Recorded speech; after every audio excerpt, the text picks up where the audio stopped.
As we say in Texas, howdy, y'all. There you go. You guys do that better than some of my audiences in Fort Worth. You know, it's great to be with you this morning, and it's great to have a chance to talk a little bit about cities and about how we lead and where we are.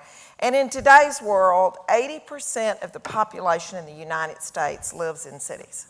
We are a very urban, suburban USA now, and it's amazing. And to talk about what compassion currently looks like for those cities. I'm going to give you just a little bitty brief overview of who Fort Worth is, because that's my job, right?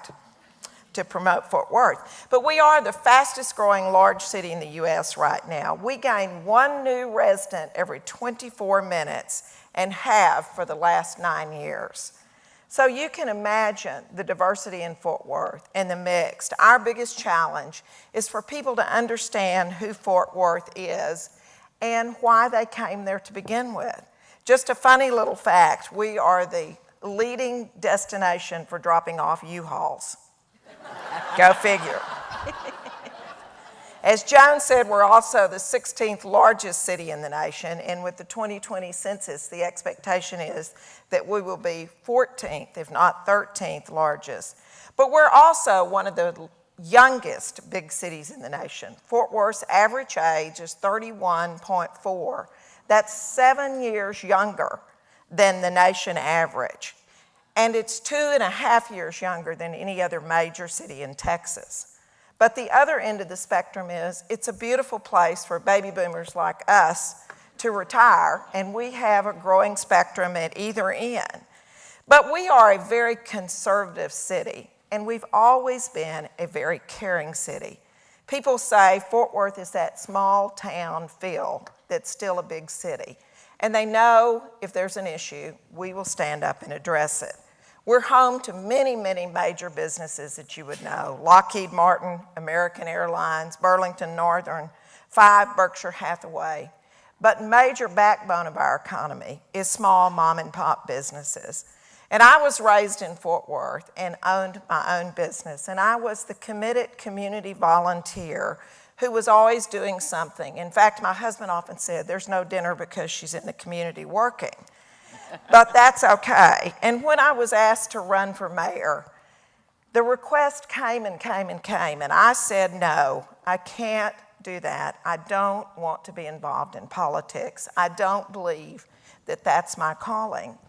But after 6 months of it, I went to my minister, my husband and I, and said, what do you think? And his first comment was, there's a door open for you. Take your passion, which is part of our compassion in our community, and use it to make this city even bigger, broader, and more caring. And so I did, and the rest is history, and I'm now the mayor. But mayors don't make the city compassionate. Compassion must come, as we said earlier, from our businesses, from our community. What mayors can do is take our bully pulpit, that we have people's ears. It's amazing to me because I'm just basically a small town girl that people go, mayor, and you want to go, I'm still who I used to be. But people do listen to their mayor, and we have an incredible bully pulpit to pull together to raise the awareness of what needs to be looked at. As Karen said, the uncomfortable issues that must be addressed in our community. We joined together when I was first elected, a business group, advisory group, who wanted to look at veterans issues, homeless issues, the health of our community. We started a group called Fit Worth, and I'm proud to say they're focused on childhood obesity. And in 5 years, they've reduced the rate of obesity in Fort Worth by 6% among our children. And the other group that started was our young leaders, because as I mentioned, we're the youngest city in the South right now. 20, 30-year-olds who want to be engaged. The mayor has a golden opportunity to bring people to the table. And once you engage people, they begin to figure out that they care more than they even thought they could. They care about whether all children are learning, whether the homeless have a great place to be. And then we created a faith-based cabinet at the urging of not only my minister, but the rabbi, the imam, the bishop, the temple leaders, our African American ministers, our Baptists, Methodists, you name it, they're on my faith-based cabinet.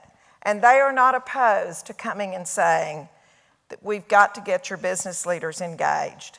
And we signed the Charter for Compassion at the urging of the Young Leaders Group, the Business Leaders Group, and my faith-based cabinet because it was a perfect fit for Fort Worth and what we do.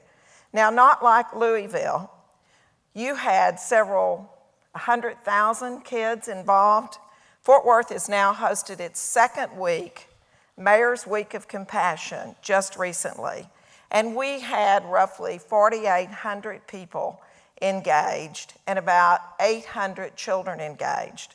And they did better than 150 service projects. The goal was for the Mayor's Week of Compassion that you could bring any project you want, bring your volunteers and work in the community, or you could work on one that one specific group had identified. But the nice thing is, afterwards, I talked to more groups who said, we went into neighborhoods that we had never seen, that we didn't know existed. And we will be back, not just because it's your week of service, but because it's where we need to be. And Fort Worth came together, my Charter for Compassion groups, the three of them together, when we had the shooting in Dallas of the police officers, pulled together a citywide prayer service in about less than 24 hours, and then began to immediately offer aid to those who were suffering on our first responders and our friends in Dallas. I'm incredibly proud of what the compassionate effort has brought to us and who it is that's involved and where they are. Whether it's medical needs for seniors, for children, whether it's veterans or homeless folks, there seems to be a growing trend among people to step up. And as Joan said, in a war-weary world, we have to remember that evil prevails when good men fail to do nothing, that you simply must step up and be motivated by love and courage to do it. I truly believe that most people have a passion, and if you have that passion, you also have the compassion to help other people. And as leaders, we can't be afraid to do that. It may not be politically correct to talk about collaboration in a world where we live now, or to talk about compassion, but it's that strong stance to take your inherent beliefs, your God-given beliefs, and make the world a better place. For me, it's starting in Fort Worth. It's starting with our citizens. But it isn't just isolated to Fort Worth, because we live in a big metropolitan region where people travel back and forth among the cities and think nothing about it. They see no borders. And if they're compassionate, they spread that in their workplace. They spread the need to share and the need to do the right thing. One of my favorite verses is from 1 Corinthians 13:7. It says, love bears up anything and everything that comes. It's ever ready to believe the best of every person. Its hopes are fearless under all circumstances, and it endures forever. And I think that all of us in cities where most of our citizens live now should lead from that basis. Thank you for caring, and thank you for having me today.